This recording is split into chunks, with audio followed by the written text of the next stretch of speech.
Assalamualaikum warahmatullahi wabarakatuh.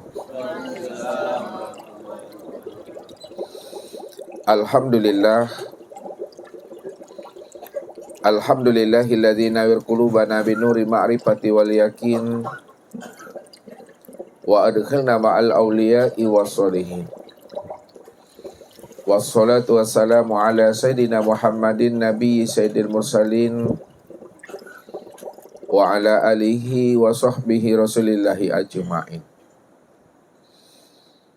Faqala Allahu ta'ala fil Qur'anil Karim, A'udzu billahi minasyaitonir rajim. Bismillahirrahmanirrahim. Sanurihim ayatina fil afaq wa fi anfusihim hatta yatabayyana lahum annahul haq. Wa fil ardi ayatul lil mukminin wa fi anfusikum afala tubsirun. Shadaqallahul azim. Bapak Ibu, saudara-saudaraku dan anak-anak kami Jamaah Tauhid Rabbani Malaysia, Pahang, para muhibbin dan para pencari Tuhan yang dirahmati Allah. Hidup di alam dunia ini, hendaklah kita tahu dengan diri supaya kita bisa ma'rifatullah atau mengenal Allah. Orang yang telah ma'rifatullah atau mengenal Allah dengan jalan mengenali akan hakikat rahasia dirinya, maka dialah orang-orang yang senantiasa paham, tahu dan mengerti bagaimana memulangkan rahasia diri ini kembali kepada Allah. Bukankah Allah Subhanahu wa ta'ala pernah memberikan kabar kepada kita ini sebagai hambanya? Wa anna ila rabbikal muntaha. Sesungguhnya Rabbmu itu, aku ini adalah akhir perjalanan kesudahan hidup dan dirimu.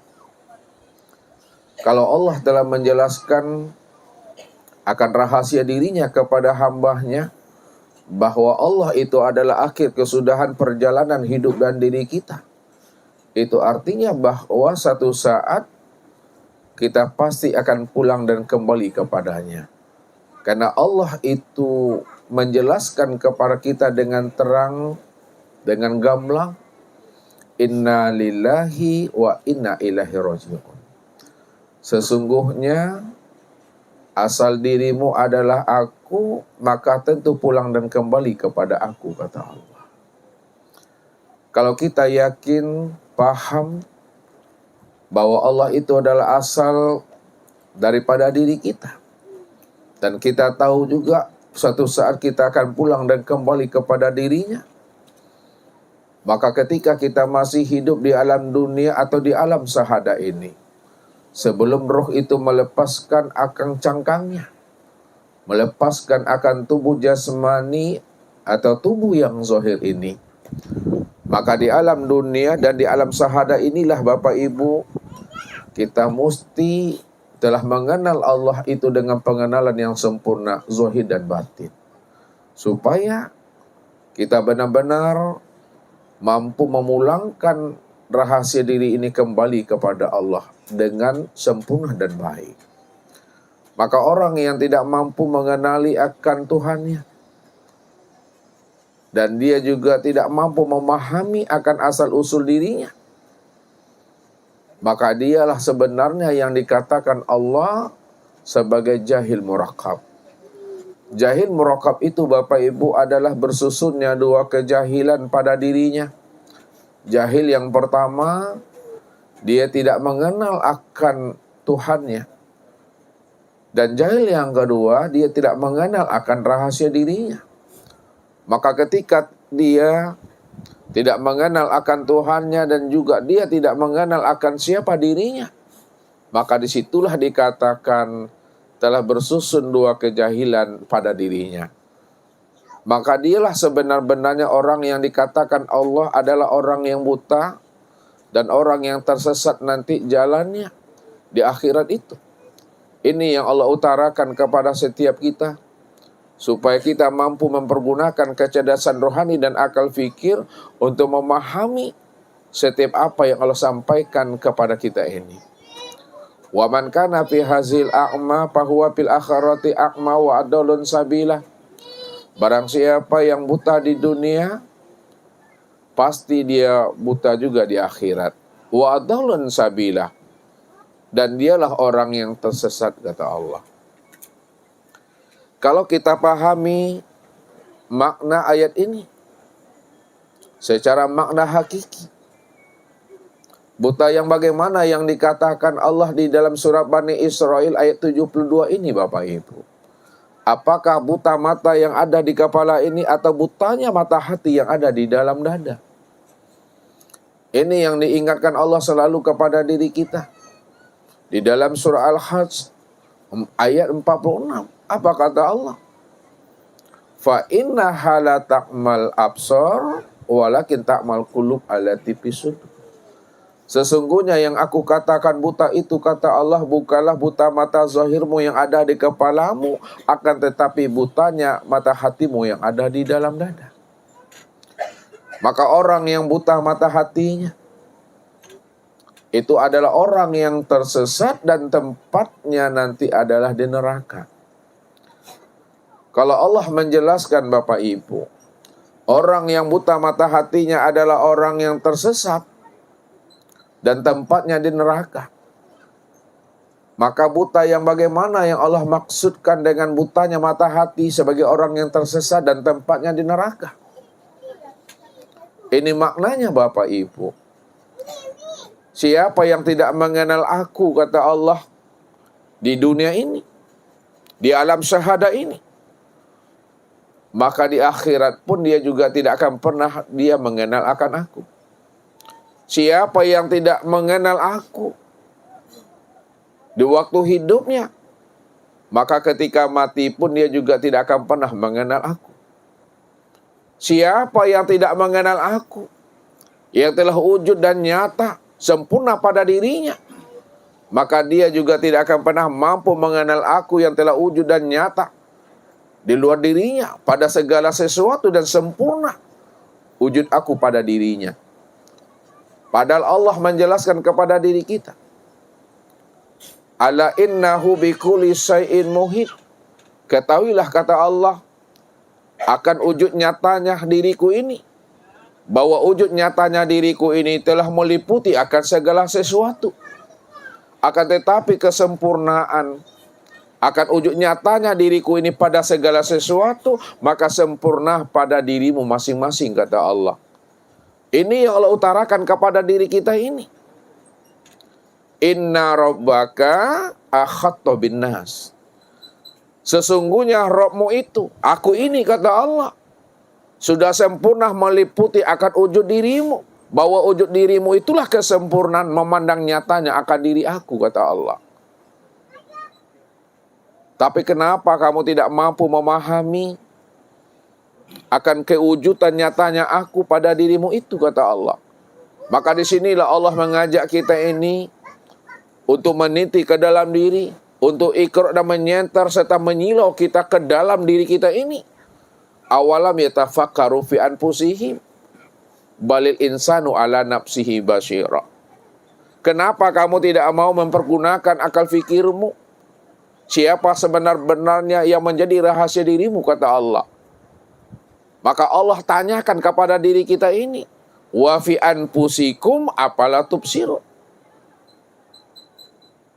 Kenapa kamu tidak mau memikirkan siapa yang menjadi rahasia dirimu, kata Allah. Siapa sebenarnya yang hidup pada dirimu, yang memandang pada dirimu, yang mendengar pada dirimu, yang berkata, siapa itu sebenarnya, kata Allah. Maka jikalau kita mau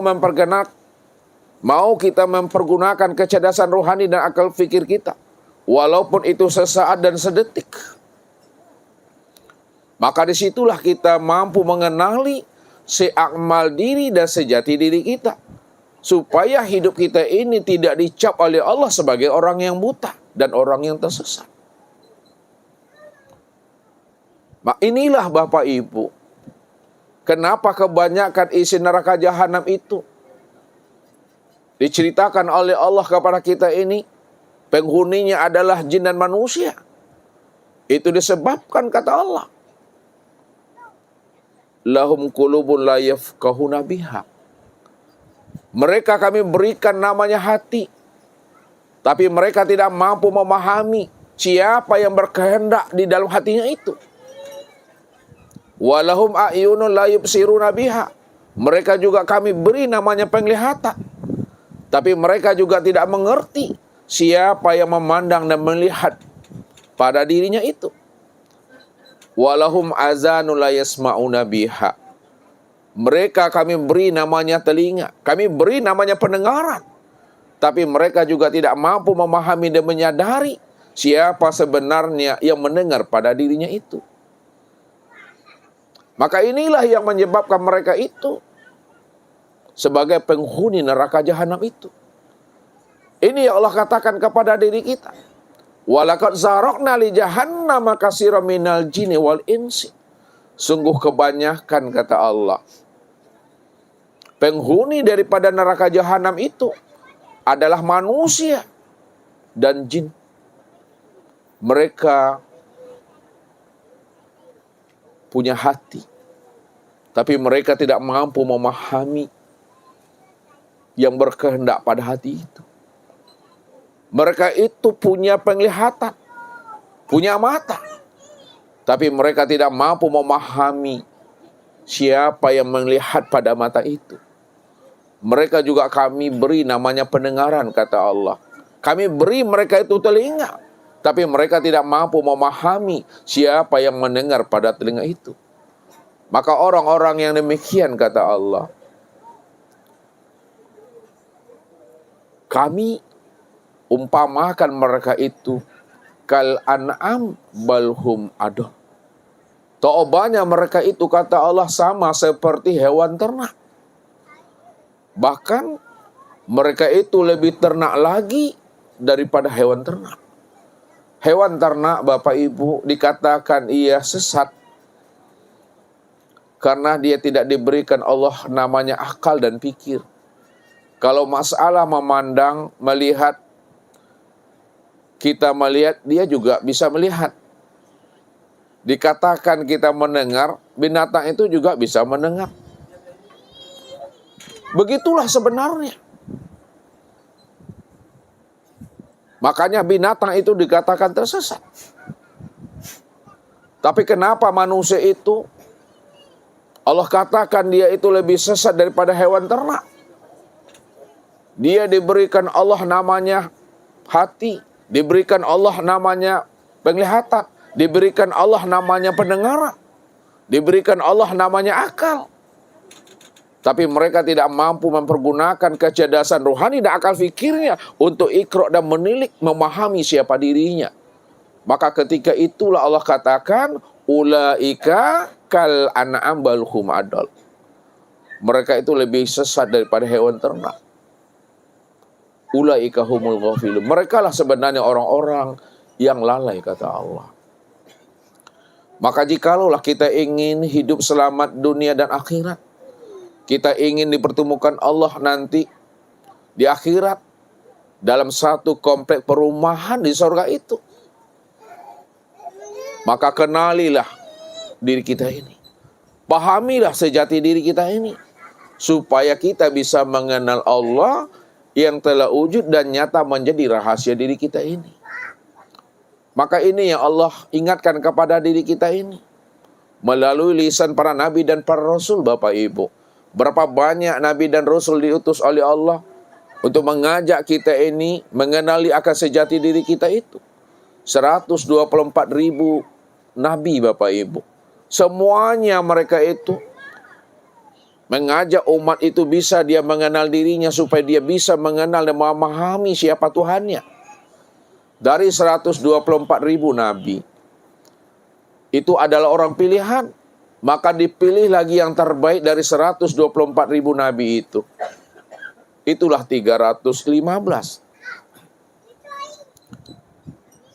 315 itu, Bapak Ibu, juga adalah yang terbaik dari 124.000. Maka 315 itu Dipilih lagi yang terbaiknya menjadi 25. 25 itu yang terbaik dari 315. Dari 25 itu Bapak Ibu, dipilih lagi yang terbaiknya, yaitu 5. Ini yang dikenal namanya dengan Nabi Ulil Azmi.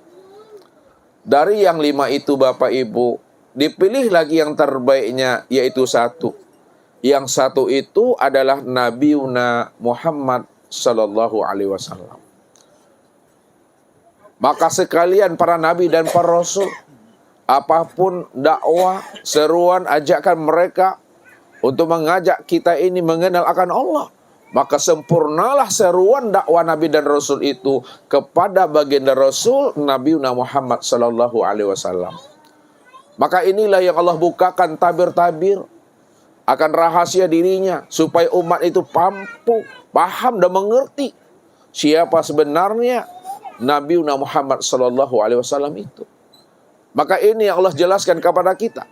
Laqad kana lakum fi Rasulillahi uswatun hasanah liman kana yarjullaha. Sesungguhnya pada diri Rasulullah itu Bapak Ibu telah terdapat namanya suri teladan, contoh dan uswah. Siapa di antara umatnya, di antara hamba-hamba Allah ini yang ingin bermakrifat kepadanya, yang ingin berliqo kepadanya, yang ingin bermusahadah dan bermuwajahah dengan dirinya dalam satu wujud, satu rupa, satu nama dan satu rahasia, maka kenalilah Muhammad Rasulullah Sallallahu Alaihi Wasallam. Beliaulah sebenarnya kesempurnaan tentang ilmu ma'rifat ini. Beliaulah kesempurnaan yang sebenarnya memahami ilmu hakikat ini. Beliaulah sebenarnya kesempurnaan di dalam memahami ilmu tarikat dan syariat ini. Kalaulah baginda Rasul Nabi Muhammad Sallallahu Alaihi Wasallam menjadi contoh dan teladan buat diri kita ini, bagaimana kita ini mengenal akan Allah, maka pahamilah Rasulullah itu. Apa sebenarnya yang disampaikan Rasul kepada umat ini? Kalau memang beliau itu adalah kesempurnaan, risalah-risalah yang disampaikan oleh Nabi dan Rasul sebelum beliau, maka ini yang kita pahami Bapak Ibu. Malam ini, waktu yang sangat terbatas ini, kita akan mencoba membongkar siapa sejati diri kita ini, supaya kita tahu kalau Bapak Ibu sholat, kalau Bapak Ibu berpuasa, kalau Bapak Ibu berzakat dan berhaji, kalau Bapak Ibu melakukan suatu ibadah dan ketaatan apapun, Bapak Ibu mengenal siapa sebenarnya yang beramal dan berbuat itu yang benar-benar nyata dan wujud pada diri Bapak Ibu ini. Maka pertajam pandangan hati kita ini, supaya kita bisa mengenal siapa sebenarnya yang punya diri pada diri kita ini sebenarnya. Ini yang dihantarkan oleh orang-orang tua kita, orang-orang arif billah dan orang-orang yang kasab. Baca alam pada diri, baca diri di dalam diri. Di dalam diri ada diri, di dalam diri ada rahasia diri. Di dalam rahasia diri itulah aku wujud dengan sendirinya. Maka pertajam pandangan hati supaya kita tahu siapa sebenarnya wujud yang hakiki yang berdiri dengan sendirinya. Ini yang Allah ingatkan kepada kita. Zohirun Rabbi fi batni abdi. Nyatanya aku, wujudnya aku ini benar-benar wujud dan nyata serta terang dalam pandangan hatimu. Maka hapuskan sekalian alam dan lenyapkan sekalian diri dalam pandangan hati. Kalau alam dan diri telah lenyap dan hapus dalam pandangan hati kita Bapak Ibu, maka ketika itulah hati mampu memandang bahwa segala yang wujud yang nyata pada alam dan nyata pada diri, itulah sebenarnya kesempurnaan memandang nyatanya akan wujud Allah. Bikulli syai'in muhit akhatu bin nas itu. Supaya setiap ibadah yang kita lakukan itu betul-betul ibadah yang ada ruhnya, ibadah yang ada nyawanya, ibadah yang ada jiwanya. Itulah ibadah yang hidup. Ibadah yang hidup itu adalah ibadah yang bisa merasakan nikmatnya dari setiap ibadah yang dia perbuat. Tapi kalau ibadahnya mati Bapak Ibu, ibadahnya tidak ada ruh dan jiwanya disebabkan dia tidak pernah mengenal akan Allah, maka hilanglah nikmat itu di dalam diri. Hilanglah rasa itu di dalam diri. Karena ibadahnya tidak ada ruhnya, ibadahnya tidak ada jiwanya, disebabkan dia tidak mengenal akan Tuhannya. Untuk lebih paham Bapak Ibu, tunggulah pesan-pesan berikut ini.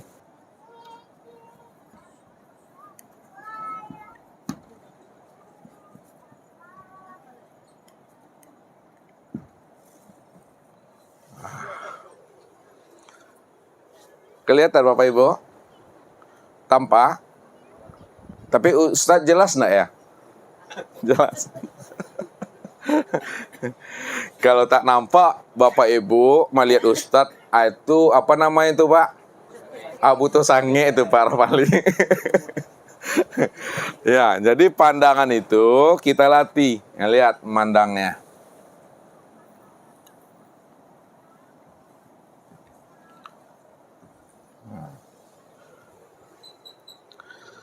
Ada namanya pandangan ro'a. Yang kedua, ada namanya pandangan nazara.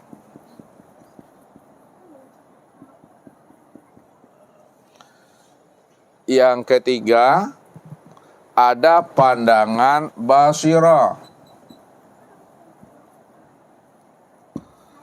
Dan yang keempat, ada pandangan absara.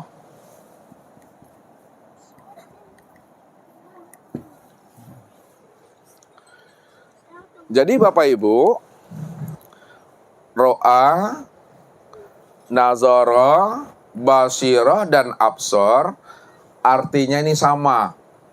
Sama-sama memandang, sama-sama melihat, sama-sama mencaliak. Nah, tahu mencaliak?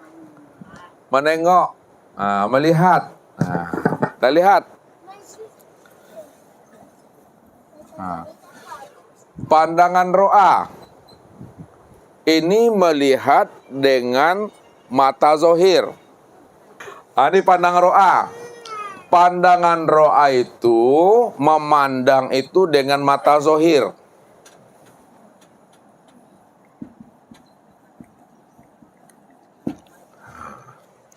Mata zohir itu ro'a namanya. Yang kedua, pandangan nazara. Pandangan nazara itu, Bapak Ibu, adalah pandangan yang memandang dengan hati.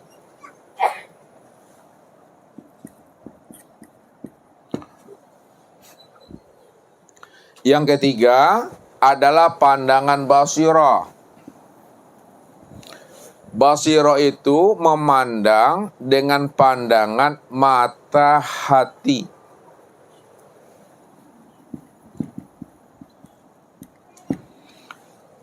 Dan yang keempat, pandangan absar. Pandangan absara itu memandang dengan pandangan hakikat mata hati.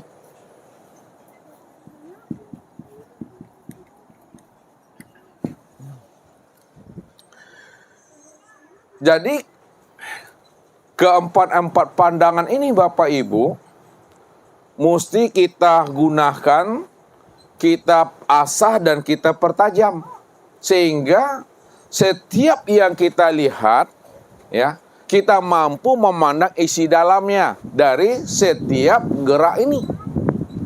Ya.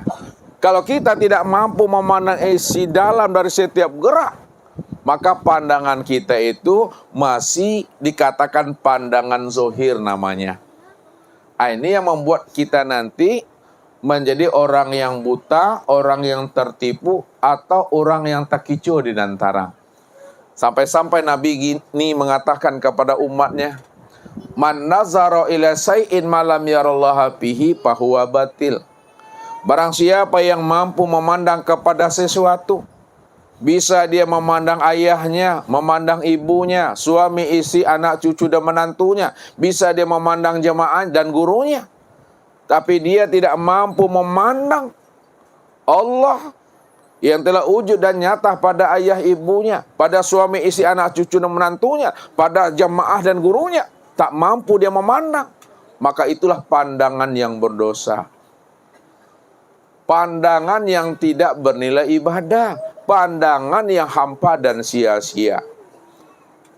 Ya. Kalau kita sudah dikatakan oleh Rasul, pandangan yang batal, pandangan yang berdosa, yang tidak memberikan nilai faedah, hikmah, maka pandangan kita itu sama dengan pandangan mata ikan yang telah dikeringkan atau mata ikan yang sedang digoreng. Lihat ibu-ibu yang sering masak, goreng ikan, ketika ikan itu digoreng melotot matanya itu, ya, maka walaupun mata ikan itu melotot, tak tampak dia bahwa dia sedang digoreng oleh orang yang menggorengnya. Itu mata ikan tuh. Ya.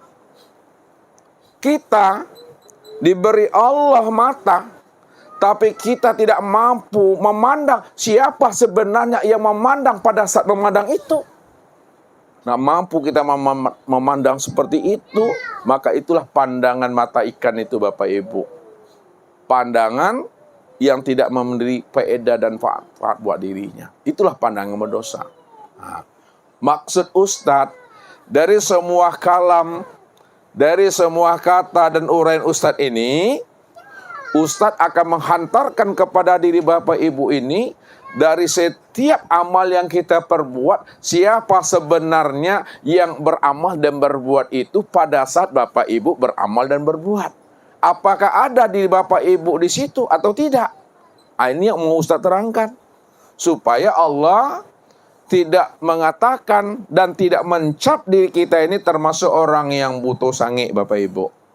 Sebab siapa yang dikatakan Allah orang yang buta, maka dialah orang yang tersesat dan tempatnya itu jelas, alamatnya itu adalah neraka, Bapak Ibu. Nah, di dalam sholat kita coba menghantarkannya.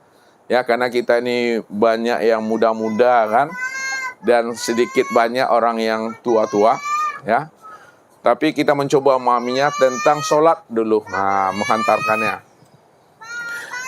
Ya, yang pertama, secara pandangan ro'a, ro'a apa tadi Bapak Ibu? Melihat dengan mata zahir.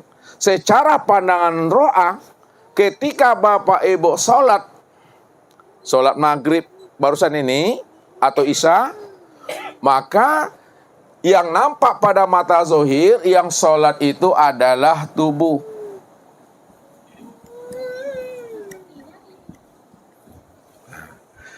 Yang nampak itu adalah tubuh. Tubuh yang berdiri, ya.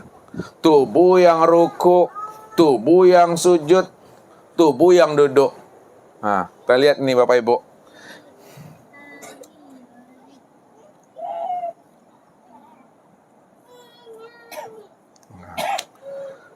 Dua. Nih.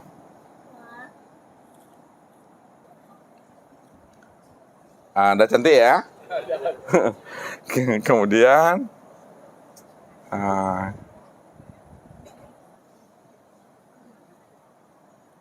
gitulah kira-kira. Gitulah kira-kira. Atau ditambah ujung ini, dipertajam sedikit. Lurus. Gini. Jadi karena Ustadz yang menulis, maka Ustadz yang pandai. Ustadz yang tahu maknanya. Jadi Bapak Ibu dengar aja bahasa Ustadznya. Jadi secara pandangan ro'a, yang nampak berdiri, nampak ruku, nampak sujud dan duduk itu adalah batang tubuh. Padahal sebenarnya Bapak Ibu, batang tubuh kita ini sebenarnya adalah casing saja. Batang tubuh kita ini sebenarnya adalah cangkang saja. Batang tubuh kita ini sebenarnya adalah kotak saja. Kalaulah batang tubuh kita ini adalah cangkang, kotak, dan casing, maka hakikat sebenarnya batang tubuh itu adalah la wujudan. Yang kedua, la sami'an. Yang ketiga, la basiran. Yang keempat, la mutakaliman. Yang kelima, la aliman. Yang keenam, la qadiran. Yang ketujuh, la muridan. Yang terakhir, la hayan. Jadi sebenarnya diri kita ini adalah tidak wujud. Kalau dia tidak wujud, tidak ada hakikatnya, maka hakikat tidak ada itu tentu dia tidak mendengar, tidak melihat, tidak berkata, tidak mengetahui, tidak berkuasa, tidak berkehendak dan hidup. Kalaulah batang tubuh kita ini, kalau dia tidak hidup, berarti apa itu Bapak Ibu? Mati. Kalau dia itu tidak berkehendak, berarti itu apa? Papa. Kalau dia itu tidak kuasa, lemah. Kalau dia tidak berilmu, bodoh. Kalau dia tidak berkata, bisu. Kalau dia tidak melihat, buta. Kalau dia tidak mendengar, tuli. Kalau dia tidak wujud, berarti nanti ada. Inilah sebenarnya diri kita.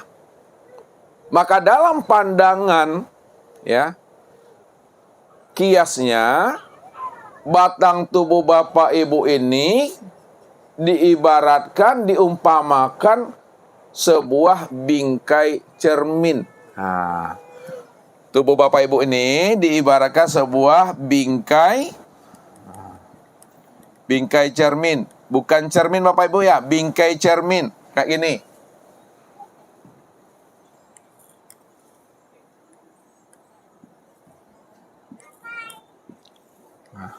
Bingkainya. Ya. Jadi bukanlah tubuh ini yang hidup.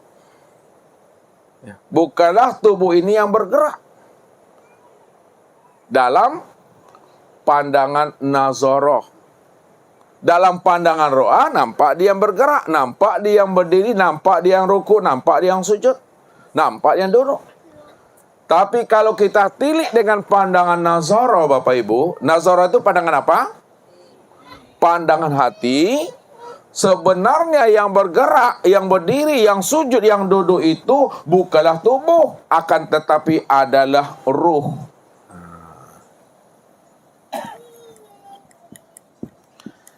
Adalah ruh Bapak Ibu.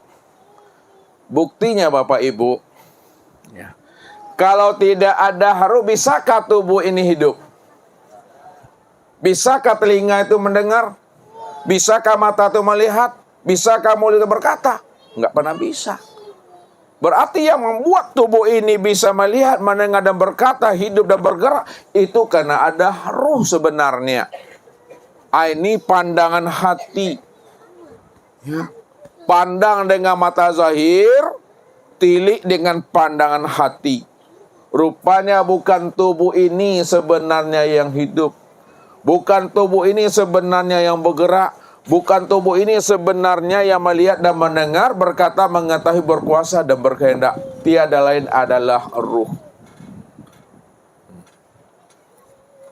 Kita lihat lagi Bapak Ibu. Ini gambarnya biar mudah pahami lagi. Nih, Ustadz buat kayak gini.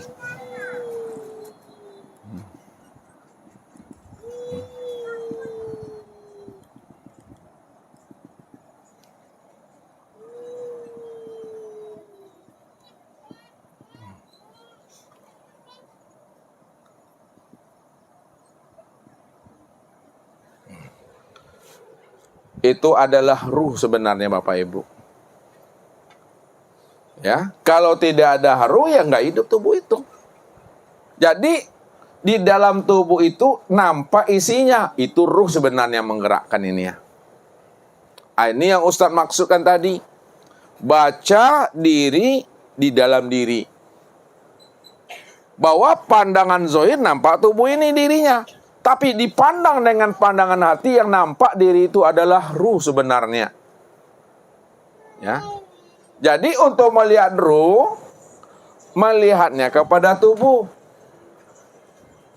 Apa yang diperbuat oleh anggota tubuh itu sebenarnya kenyataan untuk memandang nyatanya ruh itu sebenarnya yang berbuat. Kalau tangan ustaz gini kan, maka tangan yang seperti ini, inilah kenyataan memandang nyatanya perbuatan ruh itu sebenarnya. Kalau tidak ada ruh, tidak bisa tangan itu begini. Tapi kenapa tangan bisa begini? Bisa begini, itu adalah memandang dan melihat kenyataan nyatanya perbuatan ruh itu yang sebenar-benarnya. Itu Bapak Ibu, pahaminya. Nah, jadi di dalam sholat itu, yang nampak, yang berdiri itu bukan tubuh, secara pandangan hati itu adalah ruh. Secara pandangan mata zahir nampak tubuh yang sholat, nampak tubuh yang berdiri. Tapi dipandang dengan pandangan hati, yang nampak tuh ruh itu yang sebenarnya. Berdiri inilah nyatanya memandang ruh. Ruku itulah memandang nyatanya ruh. Sujud itulah memandang nyatanya ruh. Dan duduk itulah memandang nyatanya ruh itu yang sebenarnya. Kalau dikiaskan ruh inilah ibarat cermin. Nah, ini cermin Bapak Ibu. Ruh itu ibarat cermin. Tubuhnya sebagai bingkai cermin. Ya, nih kias. Kita tilik lagi ke dalam Bapak Ibu dengan pandangan basira. Apa tuh? Pandangan mata hati. Setelah kita tilik ke dalam dengan pandangan mata hati, rupanya yang berdiri, yang sholat itu bukan pula ruh Bapak Ibu. Bukan ruh. Ruh ini taubahnya sama seperti batang tubuh. Kalaulah ruh ini sama sepertinya batang tubuh, dia juga tidak hidup, dia juga tidak mendengar, dia juga tidak melihat, dia juga tidak berkata, dia juga tidak mengetahui, berkuasa dan berkehendak. Lalu siapa sebenar-benarnya yang hidup itu? Siapa sebenar-benarnya yang melihat, mendengar, berkata dan mengetahui itu? Siapa sebenar-benarnya yang wujud itu? Nah, dipandang dengan pandangan basira, pandangan mata hati, rupanya sebenar-benarnya yang berdiri itu Bapak Ibu, itulah sebenarnya sifat Bapak Ibu. Ya. Ini sudah pandangan mata hati. Yang sebenar-benarnya berdiri, yang benar-benar ruku, yang sujud dan yang duduk, itu adalah sifat. Sifat apa namanya ini? Ini yang disebut namanya sifat ma'ani. Nah, ya, sifat ma'ani. Kita lihat Bapak Ibu ya. 1, 2, 3, 4, 5, 6, 7. Nah, kemudian satu lagi 8. Ma'ani 7. Tapi sebelum sifat ma'ani ini, yang mesti kita pahami, itu adalah wujud. Nah, wujud lebih dahulu Bapak Ibu ya. Wujud. Wujud.